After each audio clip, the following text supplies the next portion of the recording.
이번 시간에는 중국 최초의 왕조라고 알려져 있는 하 왕조부터 공부하겠습니다. 하지만 이 하 왕조 같은 경우는 기록상 존재하는 중국 최초의 왕조입니다. 그래서 황허강 근처에서 발달한 하 왕조는 중국 측에서는 얼리터유 유적을 통해서 하 왕조가 실제 존재한다고 이야기하지만 다른 국가에서는 근거가 부족하기 때문에 좀 더 명확한 근거를 가져와서 기록과 일치가 될 경우에 이거를 실제로 인정할 수 있지 않겠냐라는 견해가 아직까지는 있습니다. 중국 측에서는 실체가 다 발견되었다라고 이야기하지만 아직 다른 국가에서는 좀 부족하다라고 해서 하 왕조는 기록상 최초의 왕조로만 보고 있습니다. 따라서 오늘은 상 왕조부터 볼 건데요. 이 상 왕조부터 시작해서 그 다음에 등장하는 주 왕조까지 볼 겁니다. 근데 여기에서 우리가 봐야 될 체크포인트 첫 번째는 바로 상 왕조의 특징을 한번 보겠습니다. 상 왕조의 수도였던 은허, 그리고 이 은허 유적에서 무수히 쏟아져 나와서 이 은허의 실체와 상 왕조의 실체를 알게 했던 갑골문에 대해서 중요하게 봐야 될 것입니다. 그리고 두 번째, 상 왕조가 무너지고 등장한 주 왕조에서는 넓은 영토를 효율적으로 통치하기 위해서 봉건제라는 제도를 실시합니다. 근데 이 봉건제는 이 종법제라는 질서와 같이 맞물려서 운영이 됩니다. 봉건제 원리에 있어서 종법제라는 것도 같이 알아두어야지 조금 더 확실하게 이해가 가능할 것 같습니다.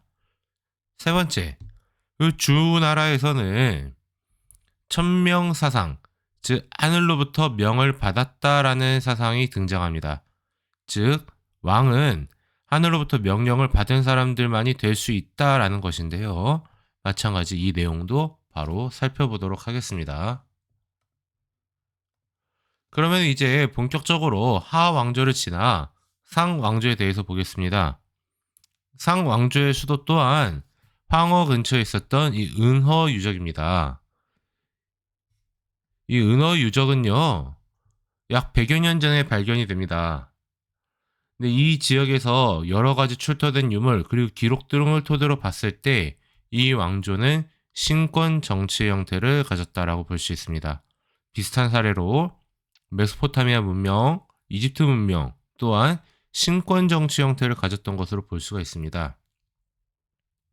그러면서 청동으로 만든 제사용 도구를 제작을 합니다. 또한 청동제 무기를 활용해서 점점 세력을 넓혀 나가게 됩니다. 그리고 이 넓은 국가를 통치하면서 달력을 제작하고 그 다음에 농사를 위한 저수지도 축조하는 모습들을 볼 수가 있었죠. 하여튼 이 상 왕조의 특징, 이 신권 정치라는 상 왕조의 모든 특징과 이런 것들을 실체를 다 드러나게 해준 것은 바로 이 갑골문입니다. 거북이 껍질이라든지 아니면은 동물의 뼈에다가 구멍을 뚫어서 불에다가 쫙 넣어두면은 이게 갈라지게 됩니다. 그럼 이 갈라진 모양을 통해서 신이 이렇게 제시를 했다라고 하면서 왕이 정치적 지도자인 동시에 종교 지도자인 신권 정치에서 활용을 했던 거죠. 그래서 왕이 정치적으로 무엇을 결정하려고 할 때 자신이 종교적 지도자이기 때문에 마찬가지 이렇게 점을 쳐서 신에게 묻고 나서 그 뜻을 이렇게 글씨로 적어둡니다. 그래서 이렇게 적어둔 글자들이 나중에 가서는 이제 오늘날 우리가 가끔씩 사용하는 그리고 우리말에 많이 반영되어 있는 한자의 기원이 되었다라는 겁니다. 그런 의미에서 갑골문은 굉장히 중요하게 봐야 될 문자라고 볼 수 있겠습니다. 이 갑골문이 등장한 게 바로 이 은허이고 이 윤허 유적에서 엄청 발굴이 되면서 한자는 이렇게 해서 만들어졌구나 라는 것을 알 수 있었고, 그리고 이 상 왕조는 왕이 정치 지도자인 동시에 종교 지도자 역할까지 다 하는 신권 정치 형태라는 것을 명확하게 알 수 있었던 겁니다.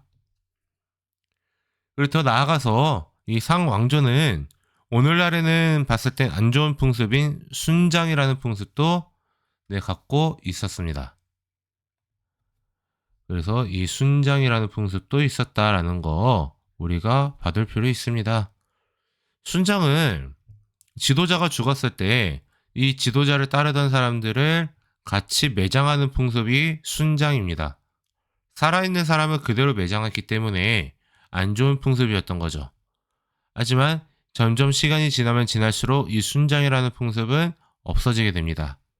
우리나라에서는 신라 지증왕 때 가서 폐지가 되고요. 중국에서는 그보다 더 늦은 시기에 폐지가 되는 것으로 알려져 있습니다. 이렇게 상이라는 왕조가 있었습니다만 이 왕조도 어느 날 가면은 결국엔 나라가 문을 닫게 됩니다. 그래서 이 상 왕조가 무너지고 나서 새롭게 등장한 왕조가 주라는 왕조입니다. 근데 원래는 이 주 왕조가 있는데요. 이 주 왕조가 우리는 크게 서주 시대와 동주 시대로 구분을 합니다. 그리고 서주 시대는 수도가 서쪽에 호경이었을 때를 서주 시대라고 이야기하고요. 동주 시대는 수도가 동쪽에 나급으로 옮겨갔을 때 이때를 동주 시대라고 이야기합니다. 근데 동주 시대는 결론부터 이야기하면 이 시대는 매우 혼란스러웠기 때문에 이 시대를 춘추 전국 시대라고 이야기합니다. 그래서 이 춘추 전국 시대는 다음 강에서 살펴볼 거고요. 이번 강에서는 처음에 만들어졌던 이 주나라, 즉 도읍이 서쪽에 있던 서주 시대에 대해 살펴보겠습니다. 먼저 서주는 호경을 기반으로 해서 등장합니다. 그래서 호경을 기반으로 해서 일어난 이 주나라는 바로 기존에 있던 상나라를 무너뜨리고 더 넓은 영토, 우리 지도에 보면은 상의 영토는 약간 이렇게 상나라의 영토가 녹색 계열로 칠해져 있다면은 주나라의 영역은 제가 빨간색으로 방금 표시한 이 영역을 차지하게 됩니다. 더 넓은 영역을 차지하게 된 것이죠. 그래서 이들이 고안해낸 제도가 바로 봉건제라는 제도를 고안을 합니다. 어떤 제도냐면요. 이 수도, 호경 근처는 국왕이 직접 통치합니다. 그럼 나머지는 어떻게 하느냐? 이 넓은 땅을 오늘날처럼 교통망이 발달해 있던 시대가 아니기 때문에 넓은 땅을 혼자 통치하기에는 무리가 있습니다. 그래서 이렇게 다 떼어내가지고 가장 믿을 수 있는 사람들한테 넘겨줘서 대신 통치하게 하는 겁니다. 근데 이 믿을 수 있는 사람들이 누구였을까 봤더니 대부분 왕의 혈연 관계에 있는 사람들이겠죠. 그 혈연 관계에 있는 뭐 아들들, 그 다음에 뭐 동생, 조카 이런 사람들에게 막대해 줍니다. 그래서 그들을 제후로 삼아 그 지역으로 보낸 다음에 그 지역을 그들이 통치하게끔 했던 제도입니다. 근데 혈연 관계에 있는 사람만 보낸 것이 아니라 우리가 사람이 살아가다 보면은 정말 내 목숨보다도 더 소중한 사람이 있을 수 있고요. 내 목숨과도 서로 바꿀 수 있는 사람도 있을 겁니다. 그런 사람들 또한 그렇게 해서 나라를 세울 때 크게 공을 세웠던 공신 집단들도 일부 이렇게 제후로 보내게 됩니다. 그럼 그들에게 토지, 이들이 받은 토지를 봉토라고 합니다. 토지를 주게 되고요. 이들은 국왕에게 정기적으로 세금을 바칩니다. 공납을 바치고요. 그 다음에 국가에 전쟁이 있든지 이럴 때는 바로 군대를 동원해서 국왕의 명령에 따라야 합니다. 그리고 이 제후들 또한 이 넓은 영토를 혼자 통치할 수 없기 때문에 또 마찬가지 세분화합니다. 그렇게 해서 이거를 또 떼주게 돼요. 그렇게 해서 자신의 신하들에게 떼주게 되고 이 신하들은 그들의 땅에 있는 백성들로부터 세금을 걷어들이면서 이제 국가를 운영하고 하는 형태, 이것이 바로 봉건제라는 형태입니다. 넓은 영토를 국왕이 직접 지배할 수 없기 때문에 등장한 특이한 형태인데요. 그러면은 이 땅은 어떻게 주느냐? 이 땅을 줄 때 어쨌든 국왕은 언젠간 죽을 겁니다. 근데 이 언젠가 죽을 이 사람은 이 죽고 나서 이 땅은 어떻게 물려받느냐 했더니 바로 종법제라는 원칙이 존재했던 겁니다. 종법제는 흔히 말하는 적장자 상속 제도입니다. 그래서 부모가 죽었다. 그럼 부모의 재산이 이렇게 있을 때 우리가 흔히 생각할 때는 이렇게 똑같이 공평하게 나누어 가지는 것을 생각하겠죠. 하지만 종법제 체제에서는요. 큰아들한테 우선적으로 다 떼주고요. 나머지들을 남은 아들들이 가져갑니다. 그러면 이 국왕으로부터 받은 봉토도요. 토지도 그대로 반납하는 것이 아니라 죽었다. 그러면은 큰아들이 많은 것을 떼가고요. 나머지 아들들이 쪼개져서 가져가게 되는 겁니다. 이렇게 해서 국가가 처음에는 왕이 봉토로 일부만 나눠줬을지라도 나중에 가면 점점 제후들이 증가하게 되는 그런 구조를 갖고 있던 겁니다. 그리고 나서 하나 더 볼 수 있는 것이 바로 이 주나라에서 정치 사상은요.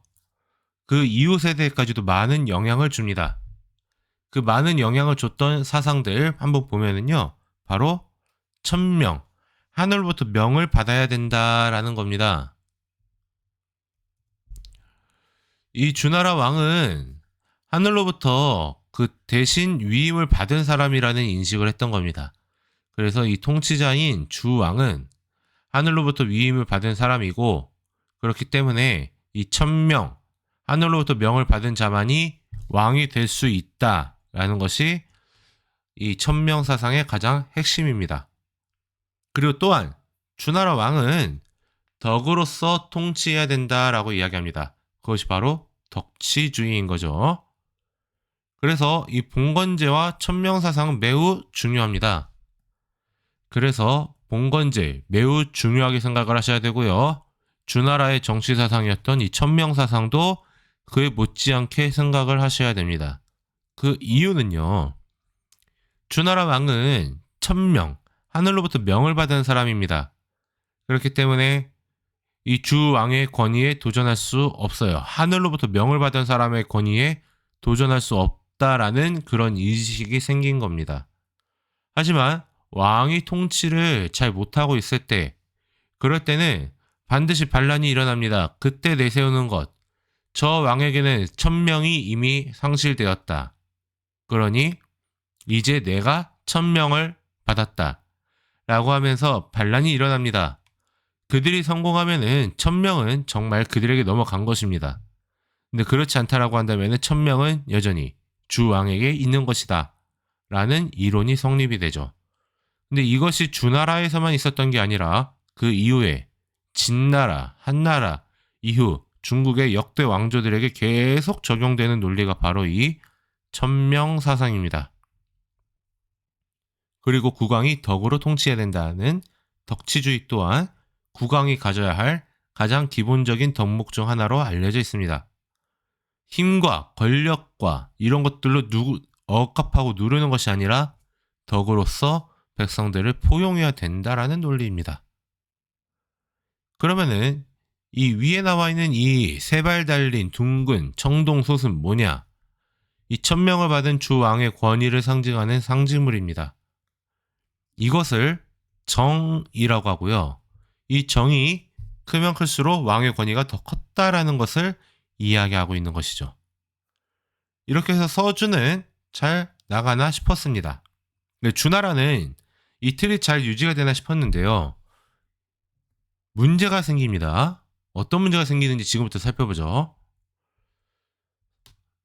일단은 내분이 발생해요.